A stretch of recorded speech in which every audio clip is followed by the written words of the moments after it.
Monsieur Yacouba Zabré Gouba, par décret numéro 2023-1738, presse-trans-PM du 17 décembre 2023, portant remaniement du gouvernement, vous avez été nommé ministre de l'Énergie, des Mines et des Carrières. Cette nomination témoigne de la confiance placée en vous par le chef de l'État et le Premier ministre, mais vous oblige à assumer désormais une grande responsabilité dans la vie de la nation. En rappel, le 26 octobre 2022, déjà, le chef de l'État et le Premier ministre indiquaient clairement que le gouvernement doit être au service du peuple et qu'il doit travailler à satisfaire les attentes légitimes de ce même peuple. En ce qui vous concerne, vous êtes appelés à mettre en œuvre l'engagement du président de la transition, chef de l'État, le capitaine Ibrahim Traoré, notamment la mise en œuvre et le suivi de la politique du gouvernement en matière d'énergie, de mines et des carrières à travers une gouvernance exemplaire. Sur ce, M. Yacouba Zabré Gouba, au nom de leur Excellence, Monsieur le Président de la Transition et le Premier ministre,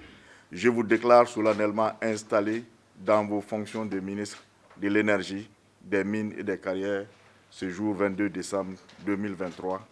avec mes félicitations et mes vœux de plein succès.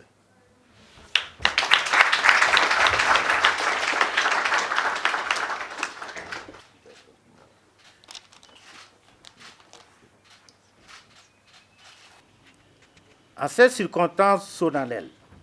c'est avec beaucoup d'humilité, d'enthousiasme et d'honneur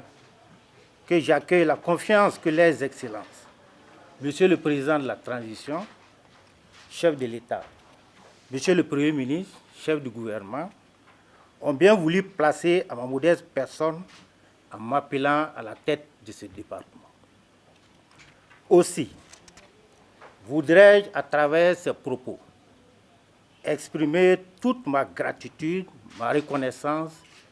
à une période assez difficile de la vie de notre nation où il est d'une impérieuse nécessité que soient engagées des réformes profondes et des actions novatrices et bénéfiques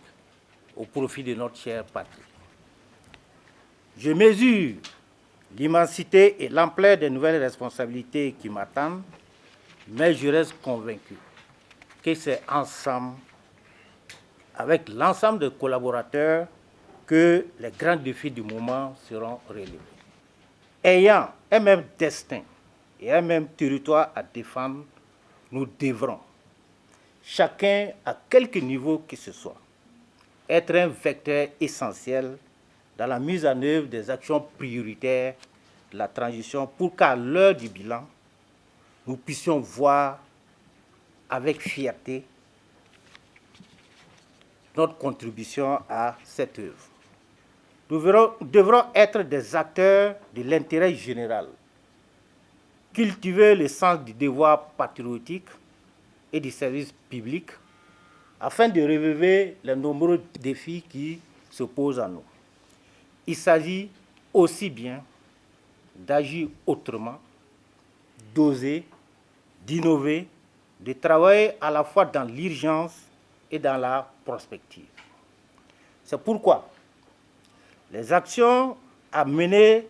s'inscriront en cohérence avec les actions prioritaires de la transition et l'œuvre de refondation du Burkina Faso portée par son Excellence le chef de l'État.